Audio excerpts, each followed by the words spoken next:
Actor ജയന്റെ മകൻ Murali ജയന്റെ DNA ടെസ്റ്റിനുള്ള date, ദിലീപിന്റെ case നാളെ എന്തായിരിക്കും വിധി വരുന്നത് എന്നതിലേക്കുള്ളൊരു ഉത്തരം, പുതിയ സിനിമയായ കള്ളൻകാവിൽ എന്നുള്ള മമ്മൂട്ടി സിനിമയുടെ വിശേഷങ്ങളുമായി വരുന്നുണ്ട് ഡോക്ടർ മിന്നൽ നിച്ചു സൺഡേ സ്പെഷ്യലുമായി. ഹലോ കേസ്, നമസ്കാരം. ഇന്ന് സൺഡേ ആണ്.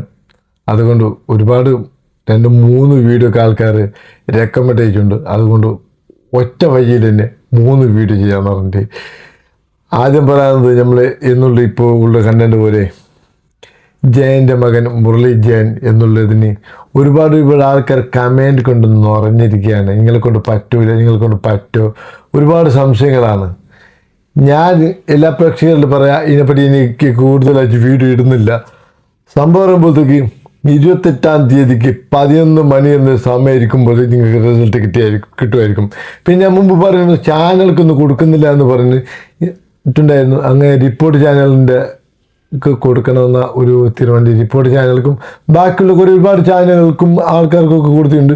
പിന്നെ നീലക്കുയിൽ വരാമെന്നൊക്കെ പറഞ്ഞിട്ടുണ്ട്. എൻ്റെ ഫ്രണ്ടാണ്, പേഴ്സണൽ ഫ്രണ്ടാണ്. അപ്പോൾ നീലക്കുയിൽ വരാമെന്ന് പറഞ്ഞിട്ടുണ്ട്. പിന്നെ അതുകൊണ്ട് ബാക്കിയുള്ള മീഡിയക്കാർക്കൊക്കെ ഏകദേശം ഓൾമോസ്റ്റ് ആൾക്കാർക്ക് വരാം. ലൊക്കേഷൻ കാര്യങ്ങളൊക്കെ ആയിട്ട് ഞാനൊരു വീഡിയോ വിശദമായിട്ട് ഇരുന്നതാണ്. അതുകൊണ്ട് നിങ്ങൾ ക്ഷമിക്കണം. പക്ഷെ പറയുമ്പോഴത്തേക്ക് ഉറപ്പായിട്ടും ഈ ഒരു കാര്യം നടന്നിരിക്കും, 200% നടന്നിരിക്കും, അത്ര ഉറപ്പാണ് പറയുന്നത്.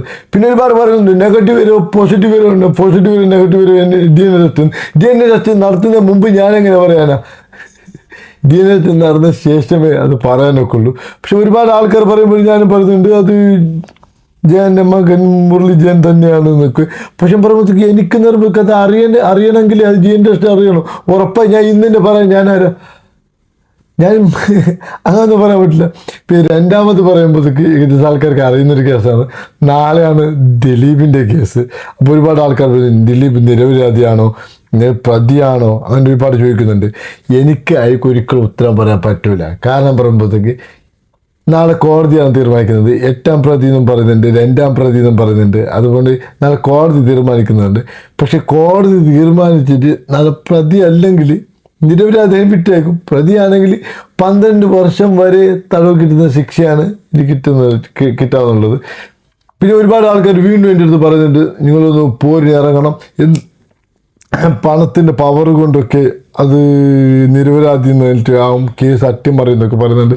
അതിനെ പറ്റിയിട്ട് പറയുമ്പോഴത്തേക്ക് ഞാൻ ഇടപെടാത്തൊരു കേസാണ്. പക്ഷെ പറയുമ്പോഴത്തേക്ക് അത് നാളെ നിരപരാധി വിറ്റ് അയച്ചാൽ അതിന് മുന്നത്തെ മൂവിങ് ഇതാരൊക്കെ ഈ ബാലൻസിങ് ചെയ്ത പെങ്കൊച്ചും കാര്യങ്ങളൊക്കെ ആയിട്ട് എനിക്ക് പരാതി തന്നാൽ അതിനെ മേലുദ്യോഗസ്ഥന്മാർ അപ്ലോഡ് ചെയ്താൽ അതിനെ തെളിയിക്കാൻ ഞാൻ ഇറങ്ങാം.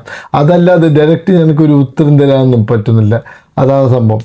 പിന്നെ ഒരുപാട് ആൾക്കാർ ചോദിക്കുന്നു കള്ളൻകാവിൽ എന്നുള്ളൊരു മലയാള സിനിമ മമ്മൂട്ടിയുടെ കണ്ടിട്ടുണ്ടോ, വിനായകനാണ് അതിൽ ഹീറോ, മമ്മൂട്ടിയാണ് വില്ലൻ എന്നൊക്കെ പറയുന്നുണ്ട്.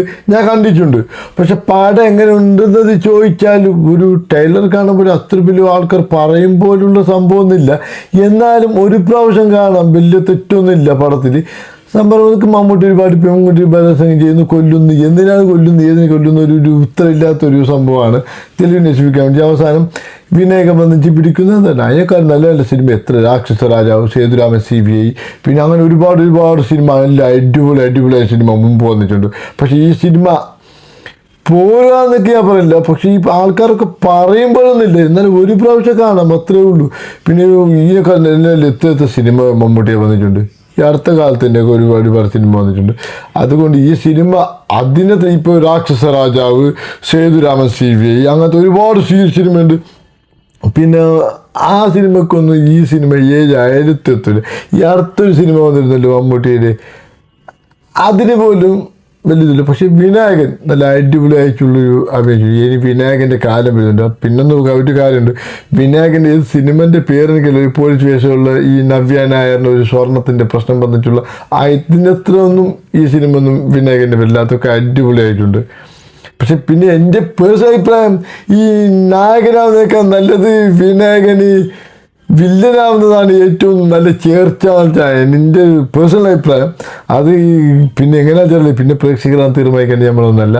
എന്നാൽ ഇന്നത്തെ സൺഡേ വിശേഷവുമായി ഞാൻ നിർത്തുന്നു. പക്ഷേ ഈ ഇന്നൊരു കാര്യമുണ്ട്, ഫോളോ ചെയ്യാത്തവർക്ക് ഫോളോ ചെയ്യണം, ഈ സബ്സ്ക്രൈബ് ചെയ്യാത്തവർക്ക് സബ്സ്ക്രൈബ് ചെയ്യണം. മാക്സിമം കമൻറ്റിലൂടെ നിങ്ങൾ വികാരങ്ങൾ അറിയിച്ചു തരണം എന്ന് നിർത്തുന്നു. നന്ദി, നമസ്കാരം. എല്ലാവരും പ്രാർത്ഥിക്കണം.